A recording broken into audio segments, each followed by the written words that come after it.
नमस्कार दोस्तों।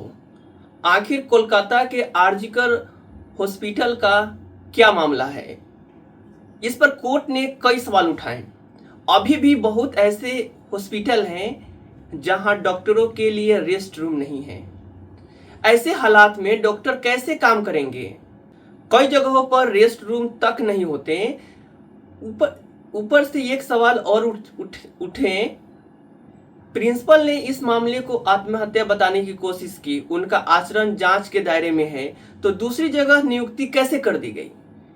इस तरह के कई सवाल उठते हैं इसको लेकर। पीठ ने कई ऐसी बातें कही। ये सिर्फ एक हत्या का मामला नहीं है। हम देश भर के डॉक्टरों की सुरक्षा को लेकर चिंतित हैं। महिलाओं की सुरक्षा सुनिश्चित करने और बदलाव लाने के लिए एक और बलात्कार का इंतजार नहीं कर सकते। हम यह समझ नहीं पा रहे हैं कि राज्य सरकार अस्पताल में हुई तोड़फोड़ के मामले को कैसे नहीं संभाल पाई।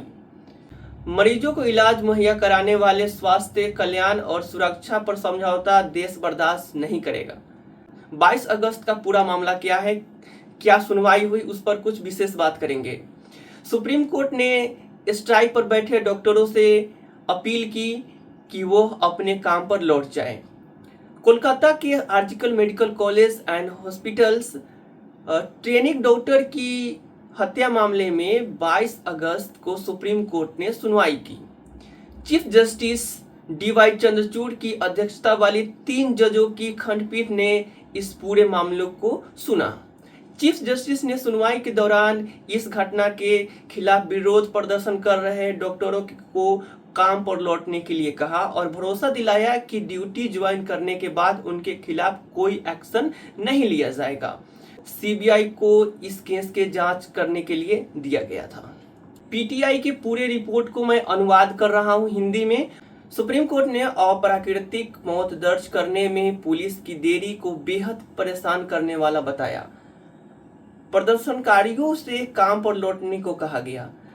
सुप्रीम कोर्ट ने गुरुवार को आर्जिकल मेडिकल कॉलेज और अस्पताल में बलात्कार और हत्या की शिकार हुई महिला डॉक्टर की अप्राकृतिक मौत का मामला दर्ज करने में कोलकाता पुलिस की देरी को बेहद परेशान करने वाला बताया। उन्होंने प्रदर्शनकारी डॉक्टर से काम पर लौट जाने को भी कहा और उन्हें आश्वासन दिया कि उनके वापस आने के बाद कोई भी एक्शन नहीं लिया जाएगा। पुलिस द्वारा की गई कानूनी औपचारिकताओं के क्रम और समय पर सवाल उठाते हुए मुख्य न्यायाधीश DY चंद्रचूड़ के पीठ ने कहा कि यह बहुत ही आश्चर्यजनक है कि मृतक का पोस्टमार्टम अप्राकृतिक मौत के रूप में मामला दर्ज करने से पहले 9 अगस्त को शाम 6:10 से 7:10 के बीच किया गया। पीठ ने कहा ऐसा कैसे हुआ कि पोस्टमार्टम 9 अगस्त को शाम 6:10 पर किया गया और फिर अप्राकृतिक मौत की सूचना ताला पुलिस थाने को 9 अगस्त को रात 11:30 पर भेजी गई। यह बेहद परेशान करने वाली बात है। CBI की ओर से पेश सॉलिसिटर जनरल तुषार मेहता ने शीर्ष अदालत को बताया कि सबसे चौंकाने वाला फैक्ट यह है कि FIR रात 11:45 पर दर्ज की गई, जब पीड़ित डॉक्टर का अंतिम संस्कार हो चुका था। मेहता ने पीठ से कहा, राज्य पुलिस ने माता पिता को कहा कि यह आत्महत्या है, फिर उन्होंने कहा कि यह हत्या है। पीड़िता के मित्र को डाउट था कि इसमें कुछ छिपाया गया है और उन्होंने वीडियोग्राफी पर जोर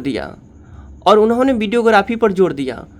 सुनवाई शुरू होते ही शीर्ष अदालत ने प्रदर्शनकारी डॉक्टर से काम पर लौट जाने को कहा और उन्हें आश्वासन दिया कि लौटने के बाद उनके खिलाफ कोई भी प्रतिकूल कार्रवाई नहीं की जाएगी।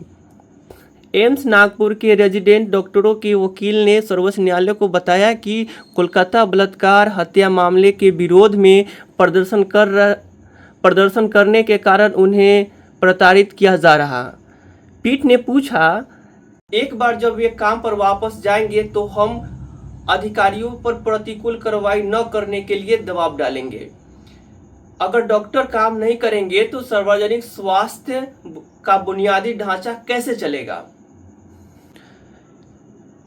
इसमें कहा गया कि इसके बाद यदि कोई कठिनाई हो तो हमारे पास आए, लेकिन पहले उन्हें काम पर आने दें। शीर्ष अदालत ने कहा कि उनकी संवेदनाएं सार्वजनिक अस्पताल में आने वाले सभी मरीजों के साथ है। उन्होंने डॉक्टर्स एसोसिएशन को आश्वासन दिया कि राष्ट्रीय टास्क फोर्स सभी हितधारकों की बात सुनेगा। एम्स के डॉक्टरों ने गुरुवार 22 अगस्त 2024 को घोषणा की कि वे सुप्रीम कोर्ट की अपील के बाद कोलकाता के डॉक्टर के बलात्कार और हत्या विरोध में अपनी 11 दिन की स्ट्राइक को रद्द करते हैं। हम ड्यूटी के बाद सिंबॉलिक विरोध के माध्यम से अपना संघर्ष जारी रखेंगे जब तक न्याय नहीं मिल जाता। इस केस की अगली सुनवाई 5 सितंबर को होगी।